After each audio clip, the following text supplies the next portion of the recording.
everybody, what's up? How are you guys doing tonight? We're going to listen to a band that I have not listened to in a very, very long time. I was a fan of this band for a really long time. I really liked their melodicism, and it was catchy, and it almost had a black metal feel to it earlier in their catalog, and they famously switched singers with the band Dark Tranquillity a long time ago, and that band is In Flames.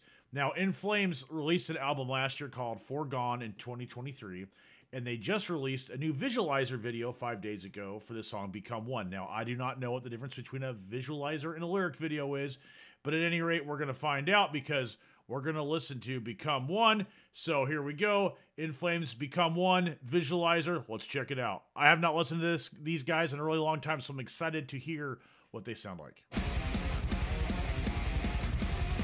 Hey, double kick. Nice. I know that was missing for a while.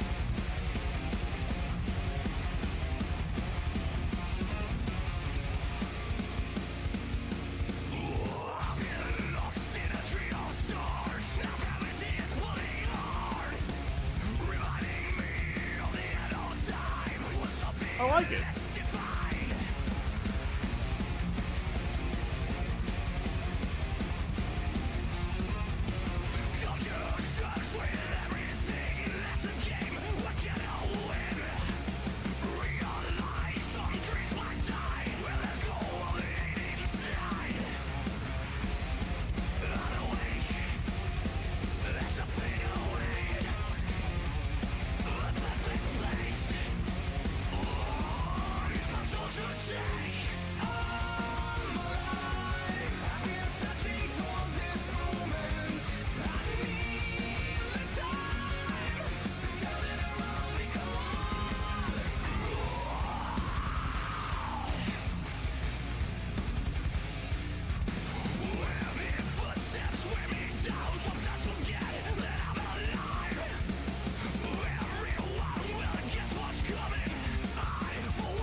I guess the visualizer doesn't have the lyrics, and the lyric video does.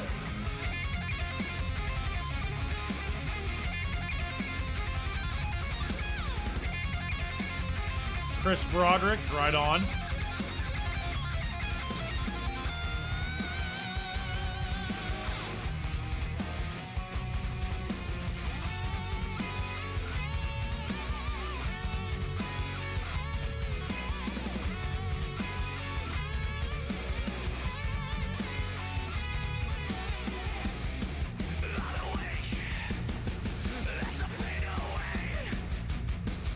Interesting.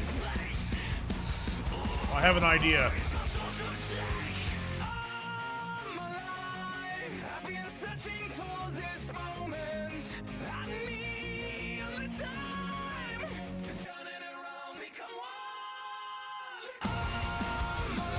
I don't know, guys.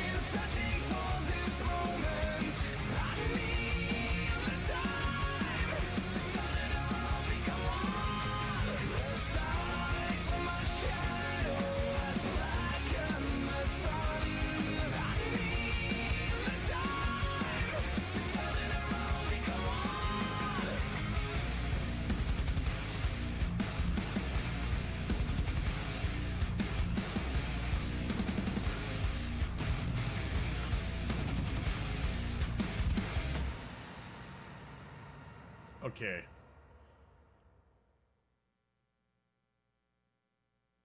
Cool visualizer, right on and all that jazz. But I have a few comments. And in my humble opinion, In Flames is now the light beer of Arch Enemy. Interestingly enough, you've got Chris Broderick and In Flames, and they're not utilizing that guy's skills. I had hope for this song. The beginning of it was pretty rocking, pretty cool. But the sing-songy chorus thing going on, they have turned into a metalcore band, which is a genre that they kind of help, spawn to a certain degree. And I find it to be interesting because they sound similar to Arch Enemy, but they don't have the cool guitar solos and stuff like that. It's almost like they pulled back from that when they have the dude in the band who's capable of playing some awesome guitar solos. I mean, he was in Nevermore. You know, there's another Arch Enemy kind of thing going on. And he was also in Megadeth. Even still, you know, Jeff Loomis and Chris Broderick are both awesome guitar players. Michael Amott is too. Christopher Amott is too.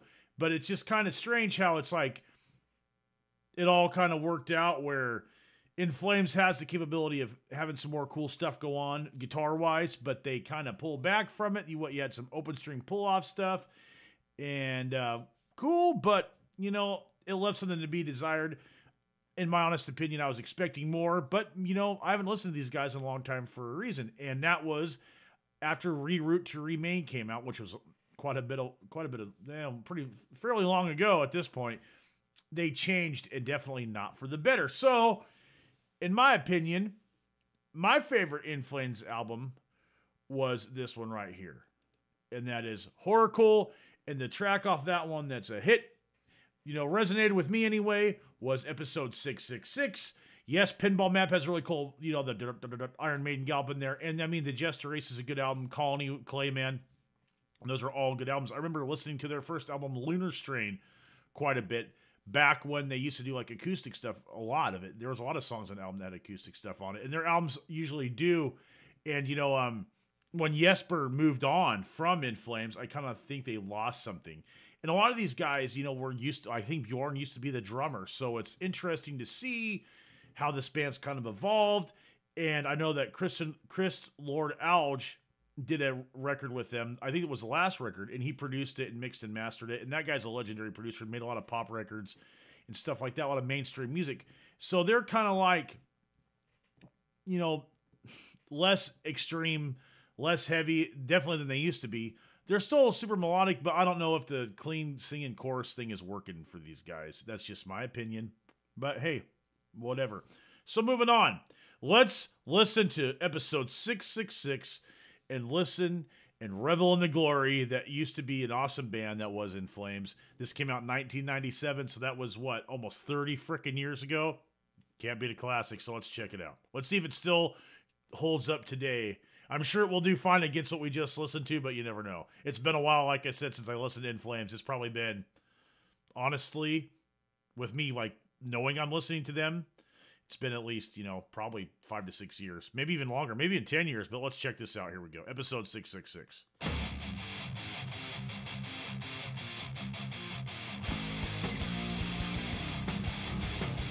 The production was awesome back then for what it was, too.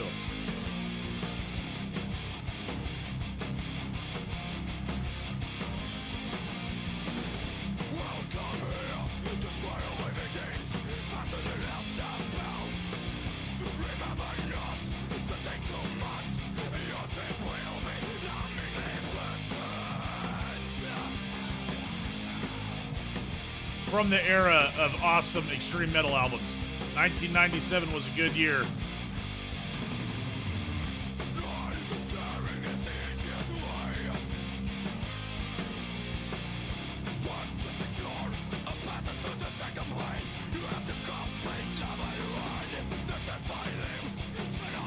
The stuff you can remember, you know?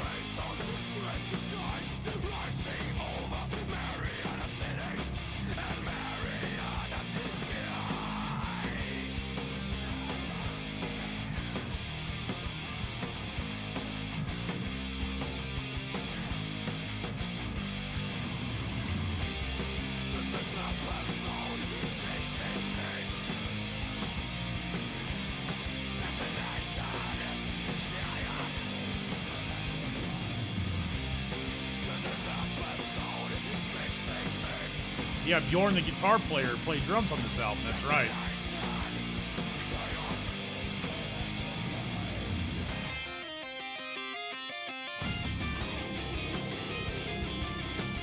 Awesome.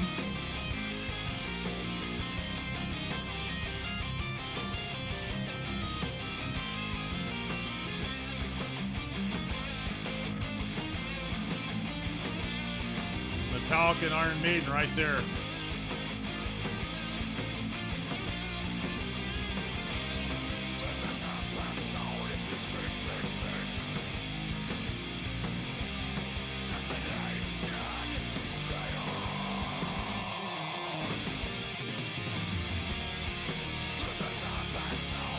Modulates to a different key, higher key.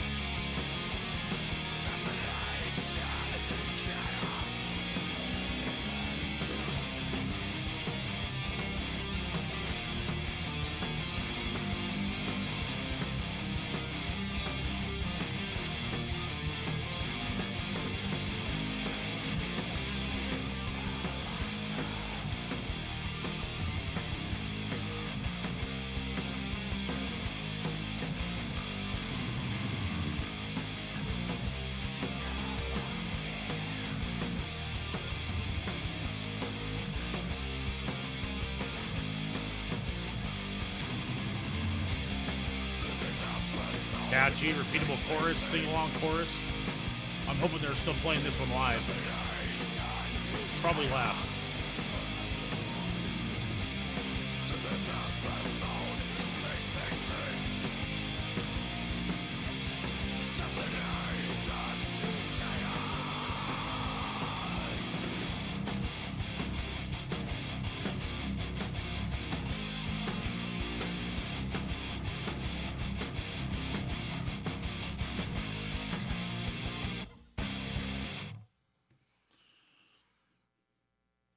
You know, once again, I think that's a much better song. I mean, I know it's older than The Hills at this point, but, 1997, like I was saying, was a good year. It's just crazy how things change over time. And, these artists had such prolific catalogs at one point and so many good songs, awesome albums. It just kind of seemed like they gave up. And I'm not trying to say that In Flames gave up, but I think they tried to chase like commercial success, whatever that means, success, Like we've had that discussion before, define what success means, but I think these guys were chasing money at one time. And it's evident in the part of their catalog because as time had gone on, I'd listened to a little bit or like read the reviews of it and stuff. And it's like, this band is a pop band now. And they've just strayed so far from where they came from. And even that, Horrible, the great album that it is, one of the best metal albums of all time, was a departure from the original style. And, Colony was great. Jester Race was great. Clayman was good too. So it's just kind of interesting how we ended up where we are. But, it is what it is. But anyway, I really appreciate you guys checking out the channel, liking and subscribing. I've got more stuff coming down the pike, more guitar stuff. I've been saving it. Got some more lessons. I've got a bunch of lessons I'm going to do next week. Free notation. Hopefully you guys are still checking out what's already available. Free tab, all that kind of stuff. All the other lesson videos. And you guys watched the short featuring my project's new singer, Biko Wright. Biko was on the History Channel TV show Alone and is a great vocalist. He has awesome range. He can sing the high stuff, the invisible orange stuff, as Gene Hoglan would say. He can do the brutal death metal growls and the screams and everything else. So that record is going to be really diverse. It's called Effectively Neutralized. I also revealed the album artwork. So keep your eyes peeled for more release updates. The single's done. We're going to get ready to start working on a video, get you guys a visual, not a visualizer, but a video. And so keep your eyes peeled for some more content. As always, much appreciated. Thank you guys very much. You have an awesome rest of your night. Right on.